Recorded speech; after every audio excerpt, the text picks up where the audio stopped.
There is a particular kind of exhaustion that settles into your bones when you wake each morning. Not the tiredness that comes from lack of sleep or physical exertion, but something heavier, something that presses down on your chest before you even open your eyes.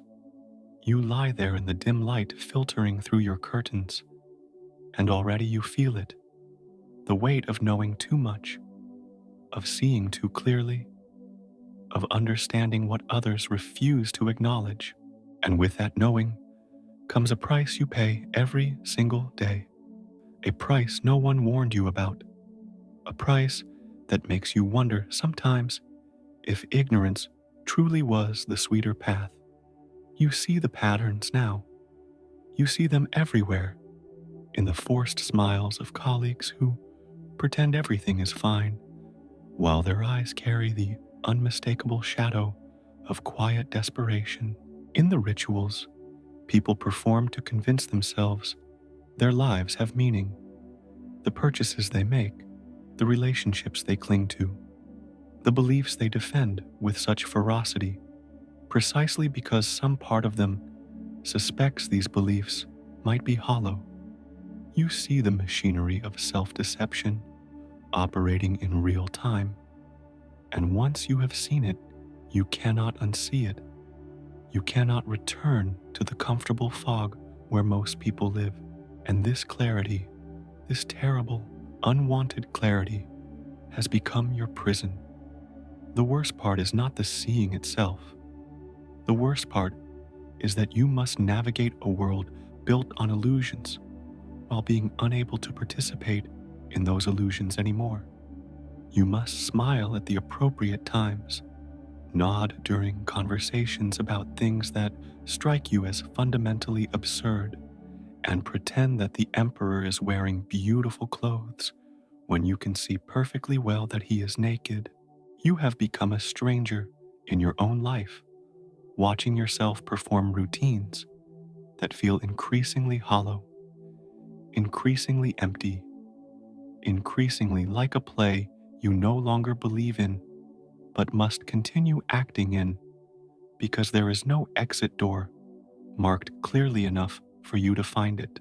What if I told you that Dostoevsky understood this exact torment, that he spent his entire life exploring the specific suffering that comes from consciousness, from seeing too much, from understanding too deeply, that in his greatest works, he documented the precise psychological cost of awareness, and more importantly, that he discovered something profound about what happens to those who refuse to look away from the truth, even when the truth threatens to destroy them.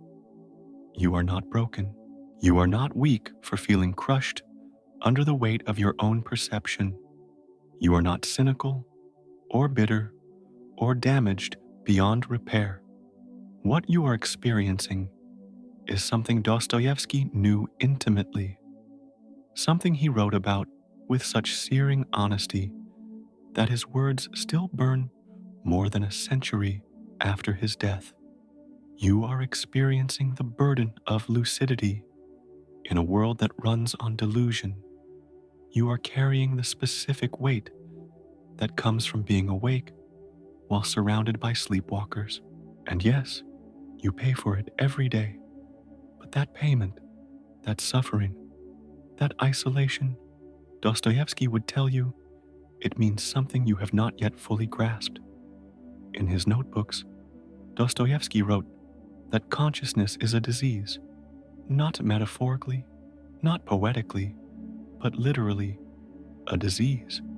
He understood that the more conscious a person becomes, the more they suffer, because consciousness brings with it the terrible gift of seeing reality as it is, rather than as we wish it to be. And reality, when stripped of its comforting illusions, is not kind. It is not gentle. It does not offer easy consolations or simple meanings. Reality is vast and indifferent and often brutal, and most people protect themselves from it by constructing elaborate psychological fortresses made of beliefs, distractions, and carefully maintained blindness. But you saw through the walls. Maybe it happened gradually, one crack at a time. Maybe it happened all at once, in a moment of devastating clarity that changed everything. However it happened, you can no longer retreat behind those walls. You stand exposed to the full force of existence, and it is this exposure that creates the particular quality of suffering you feel. Not the suffering of physical pain or material lack, but the suffering of metaphysical loneliness, the realization that you are fundamentally alone in a universe that offers no inherent meaning, no cosmic purpose, no divine plan that will make everything make sense in the end.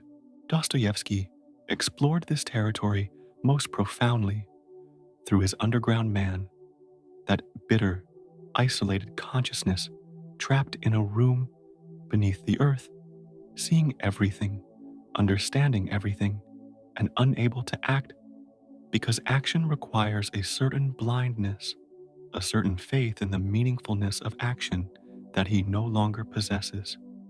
The underground man is not insane. He is too sane. He has thought himself into paralysis. He has seen through every possible motivation for behavior and found them all wanting, all ultimately absurd, all built on foundations that crumble under examination.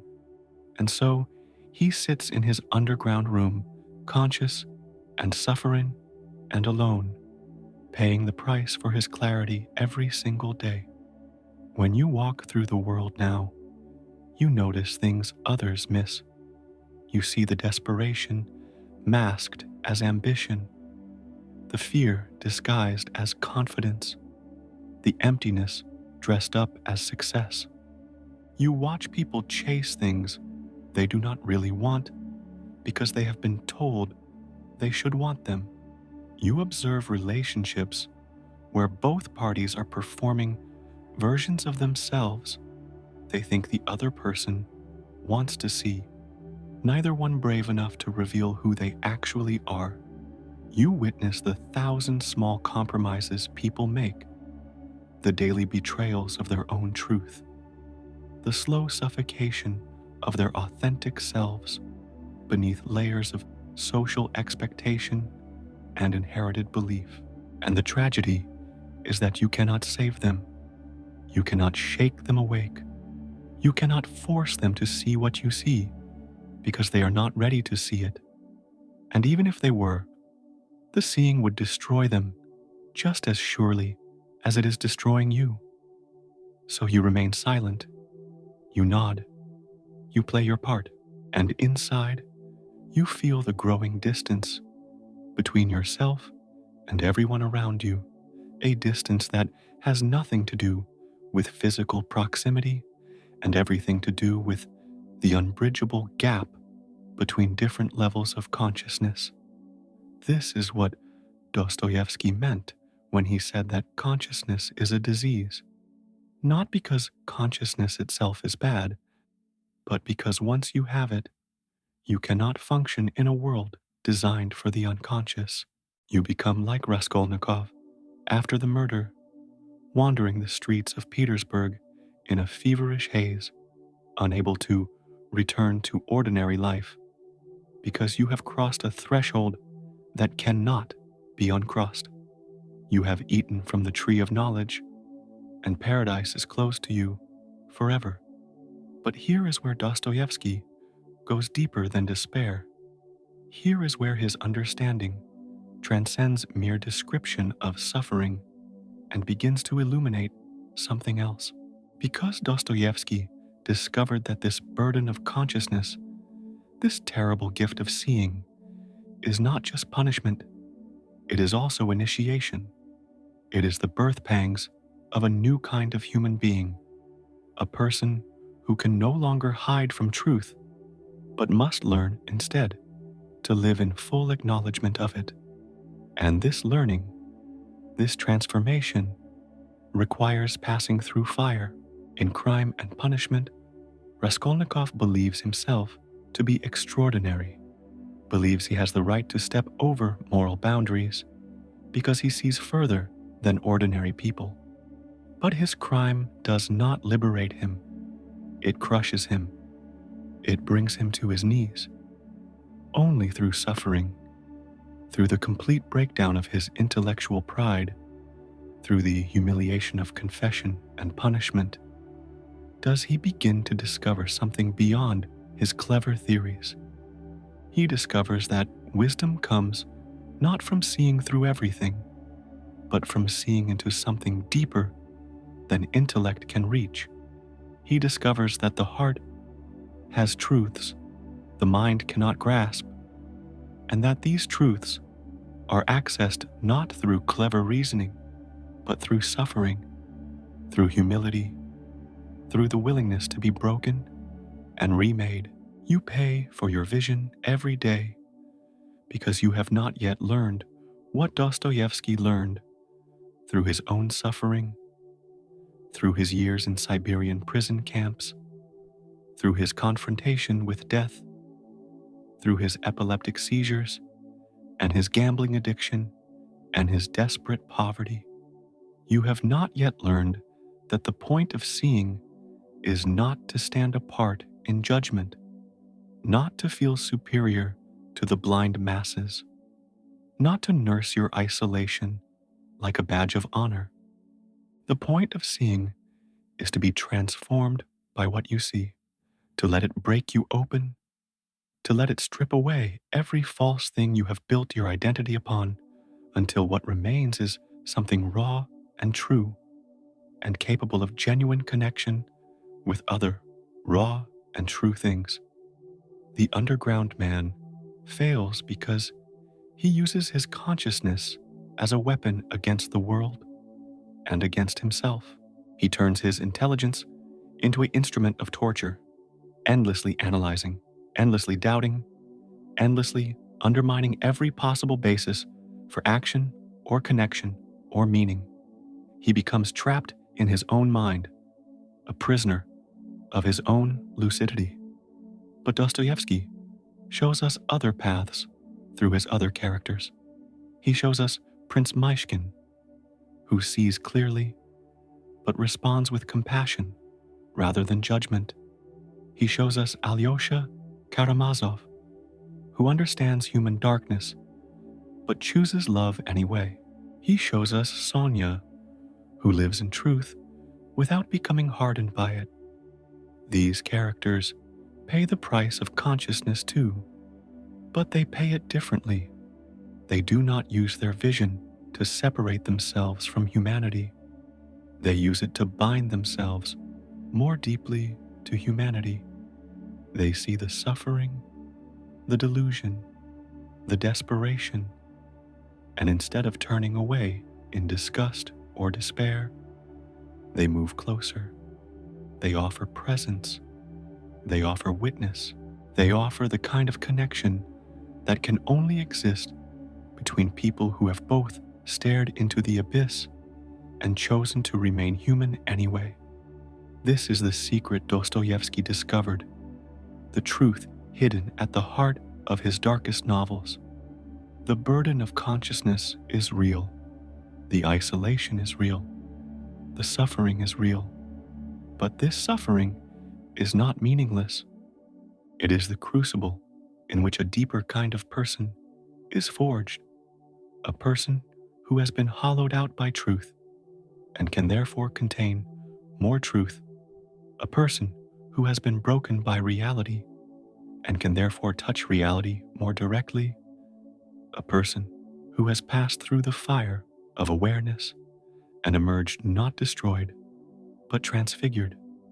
You see what others cannot see, and yes, you pay for it. You pay in loneliness, in alienation, in the exhausting effort of maintaining a facade of normalcy when everything inside you screams that nothing is normal, nothing is okay, nothing is as it seems. But this payment is not just loss, it is investment. You are investing in your own transformation, whether you realize it or not. Every day that you bear this burden, every moment that you refuse to retreat into comforting lies, every instance where you choose to remain conscious, even though consciousness hurts, you are building something, not building it deliberately, not constructing it according to a plan, but allowing it to be built through you by forces larger than your conscious will. Dostoevsky understood that real change, real growth, real transformation never comes from trying to change or grow or transform. It comes from being willing to suffer what must be suffered, to see what must be seen, to feel what must be felt. The caterpillar does not decide to become a butterfly. It enters the cocoon and is dissolved, utterly destroyed, its form completely unmade. And from that dissolution, that apparent death, something new emerges. You are in the cocoon now. You have been dissolved by your own awareness, and you do not yet know what will emerge, but something will emerge. Something must emerge, because consciousness, once awakened, cannot simply reverse itself. It must move forward through suffering towards something you cannot yet imagine. There is a passage in the Brothers Karamazov where Father Zosima speaks about active love versus dreamy love. Dreamy love is easy, he says. It costs nothing. It asks nothing. It is the love we feel when we imagine ourselves as noble, compassionate, understanding. But active love is something else entirely. Active love is harsh and dreadful, he says. It requires everything. It demands that we actually engage with the mess and pain and impossibility of real human beings, including ourselves. This is what your consciousness is asking of you now. Not dreamy wisdom, not the pleasant feeling of being more aware than others, but active engagement with what you see, active responsibility for your own vision. The people around you are not your inferiors because they do not see what you see. They are your companions in suffering, walking their own paths through darkness, bearing their own specific burdens. Your clarity does not make you better than them. It makes you responsible to them in a way you have not yet accepted. Responsible not to save them or fix them or wake them up, but to be present with them in their sleeping, to offer whatever small light your consciousness can provide without demanding that they see by your light rather than finding their own. This is perhaps the hardest lesson Dostoevsky offers. The price of seeing is not just the pain of isolation, it is the responsibility of connection. Once you see clearly, you cannot use that clarity as justification for withdrawal.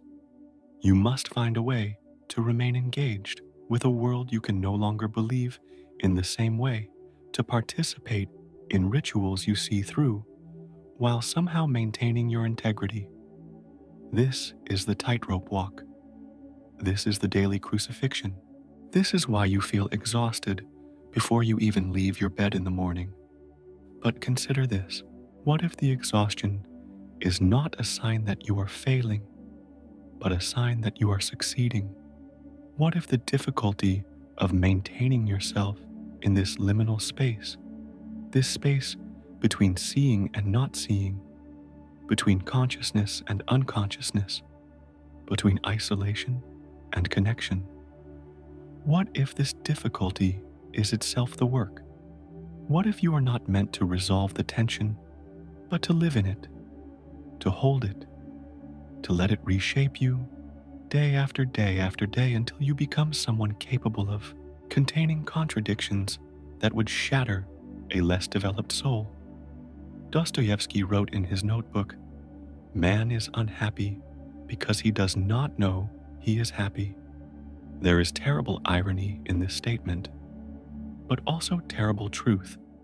Most people are unhappy because they are chasing happiness, because they believe their current state is insufficient, because they think meaning exists somewhere other than in the actual lived texture of their existence. But you have seen through that delusion. You know that happiness is not waiting at the end of some journey of self-improvement or achievement or accumulation. You know that meaning is not something you find, but something you create through the quality of your engagement with what is actually in front of you. And yet, knowing this does not make you happy. In fact, it makes you more unhappy in some ways, because you can no longer comfort yourself with fantasies of future salvation. You must face the stark reality that this is it. This is your life, this moment, this breath, this specific configuration of joy and suffering and boredom and intensity. And either you find a way to say yes to it, or you spend your remaining days in resentful resistance to what is. Dostoevsky would tell you that the paying of the price is not separate from the reward. The burden itself is the blessing, though you cannot see it yet. The isolation itself is the initiation, though you are still in the middle of it. The daily exhaustion itself is the training, though you do not know yet what you are being trained for. You are being prepared for something, shaped for something, forged for something. Not something grand or heroic necessarily, but something true, something that can only be reached by people who have been where you are now, who have seen what you have seen, who have paid what you are paying. And one day, though you cannot imagine it now, you will meet another person who has also paid this price. You will recognize each other instantly, without words, without explanation. You will look into each other's eyes and see the same depth, the same weight, the same quality of consciousness that comes from having been dissolved and reformed by truth. And in that recognition, the isolation will lift for a moment. Not permanently, perhaps, but enough. Enough to remind you that you are not alone, that others have walked this path, that the price you pay is a price others have paid, and that from that shared payment, something like genuine connection becomes possible. This is what Dostoevsky offers you.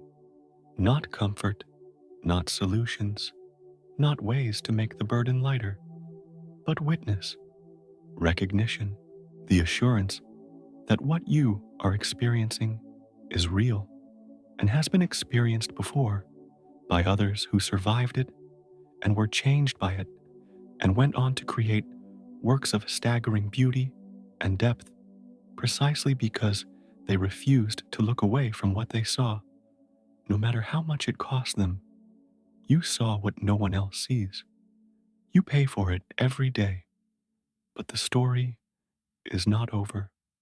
The dissolution in the cocoon is not the end. It is the middle, the dark middle, where nothing makes sense and everything hurts, and you cannot imagine what comes next. But something comes next. Something always comes next. And whatever emerges from this suffering will be more real, more true, more capable of touching reality directly than anything you were before. You saw what you saw.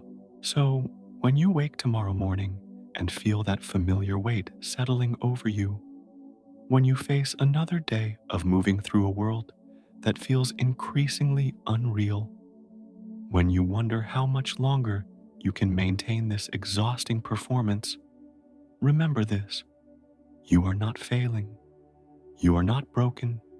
You are in the fire, and the fire is doing exactly what fire does. It is burning away everything false, everything pretend, everything comfortable and familiar and ultimately hollow. What remains after the burning will be small, perhaps, quiet, unimpressive to outside eyes, but it will be real. It will be yours. It will be true. And truth, Dostoevsky discovered, is the only thing worth suffering for, the only thing worth paying the price for, the only thing that justifies the burden of consciousness and the isolation of seeing clearly, and the daily exhaustion of living in a world designed for the blind, while your eyes remain stubbornly, painfully, necessarily open.